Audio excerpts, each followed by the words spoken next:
नमस्कार, मैं हूं विकास आनंद और आप देख रहे हैं वैशाली न्यूज। वैशाली न्यूज में आप सभी दर्शकों का स्वागत है। जन स्वराज पार्टी के संस्थापक प्रशांत किशोर अपने बिहार बदलाव यात्रा को लेकर जेपी के गांव सिताब दियारा पहुंचे, जहां पहुंचने पर उन्हें यह पता चला कि जेपी, जिसका नाम लेकर पूरा बिहार का राजनीति चल रहा है, तमाम जो राजनेता आज बिहार में पक्ष और विपक्ष की राजनीति कर रहे हैं, वो तमाम लोग जेपी के आंदोलन से ही निकले हैं, उनका ही नाम लेकर बिहार की राजनीति कर रहे हैं। और उनके घर का हाल यह है कि पिछले कई वर्षों से उनके घर की बिजली कटी हुई है। मात्र 4 लाख रुपए सरकार ने पे नहीं किए हैं, जिसकी वजह से बिजली विभाग ने उनकी बिजली काट दी। और उन्होंने प्रश्न खड़ा करते हुए कहा है कि ऐसे नेताओं से क्या बिहार की सुधार की उम्मीद है। तमाम बिहार वासियों से सवाल खड़े करते हुए यहाँ से उन्होंने जेपी के मूर्ति पर माल्यार्पण कर यात्रा की शुरुआत की।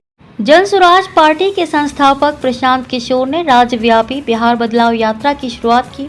इस यात्रा का आगाज हुआ लोकनायक जयप्रकाश नारायण की जन्मभूमि छपरा के सिताब दियारा से, लेकिन यात्रा से पहले एक सच्चाई ने सबको झकझोर दिया। जब प्रशांत किशोर जयप्रकाश नारायण के पैतृक घर पहुंचे तो वहां बिजली तक न होने की स्थिति ने बिहार सरकार की संवेदनहीनता को उजागर कर दिया। उन्होंने तीखा सवाल उठाया, 35 वर्षों से सत्ता पर काबिज नेता, चाहे सरकार में हो या विपक्ष में, क्या उन्हें ये भी याद नहीं कि जिस नेता के नाम पर वे राजनीति करते हैं तो उनके घर की बिजली वर्षों से कटी है। क्या बिहार की जनता ऐसे नेताओं से बदलाव की उम्मीद करे जो अपने नायकों की विरासत तक को सहेज नहीं सकते।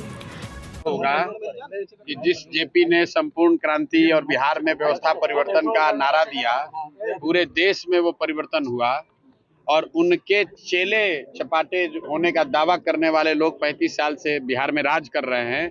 और आज हमें तो नहीं पता था, लेकिन आपके साथ ही आकर देख रहे हैं कि जेपी के घर की बिजली कटी हुई है, क्योंकि 4 लाख रुपया का लोग बता रहे हैं कि बिजली का बिल बाकी है जो बिहार सरकार ने जमा नहीं किया है। और जेपी के नाम पर हमको जो कोई भी रास्ते में बताया कि इसके विकास के लिए 500 करोड़ रुपया केंद्र सरकार से मिला था इसके डेवलपमेंट के लिए। और आज यहाँ आप देखिए, आपके सामने, हमको पहले से कोई जानकारी नहीं थी, हम ये दावा नहीं कर सकते हैं कि हमको पहले से मालूम था। अभी आप ही लोग बता रहे हैं कि यहाँ बिजली है ही नहीं, बिजली काट दी गई है क्योंकि बिहार सरकार बिजली का बिल नहीं दे पा रही है। झाड़ू लगाने वाला भी कोई नहीं है। 1 घंटा से हम लोग रिसर्च कर रहे हैं, सब जगह धूल जमा हुआ है। देखिए, हम नहीं। डॉक्टर राजेंद्र प्रसाद के मेमोरियल पर भी गए हैं, भितिहरवा आश्रम भी गए हैं और करीब करीब कमोवेश यही स्थिति है। लेकिन जेपी के घर की जो स्थिति है, जहाँ बिजली नहीं है, ऐसी स्थिति वहाँ भी नहीं है।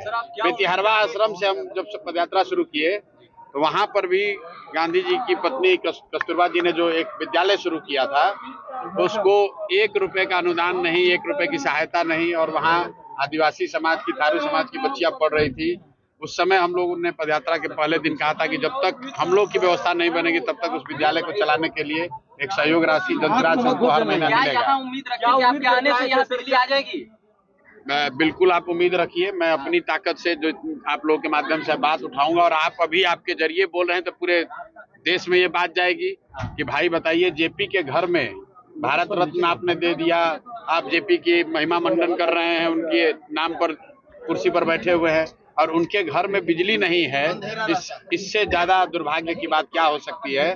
तो मैं तो इसलिए नहीं आया था कि इस बदहाली को देखकर यहाँ से बदलाव की बात करूंगा। मैं तो यहाँ इस मिट्टी से प्रेरणा लेने, इस मिट्टी को नमन करने आया था।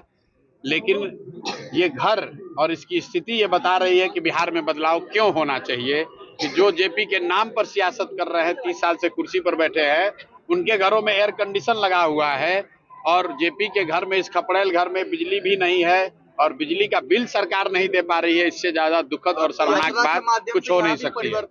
प्रशांत किशोर ने इस अवसर पर ऑपरेशन सिंदूर के दौरान शहीद हुए मोहम्मद इम्तियाज को भी श्रद्धांजलि दी और फिर जयप्रकाश नारायण की मूर्ति पर माल्यार्पण कर बिहार बदलाव यात्रा की शुरुआत की, जो आगामी 120 दिनों तक राज्य के हर विधानसभा क्षेत्र में जाएगी।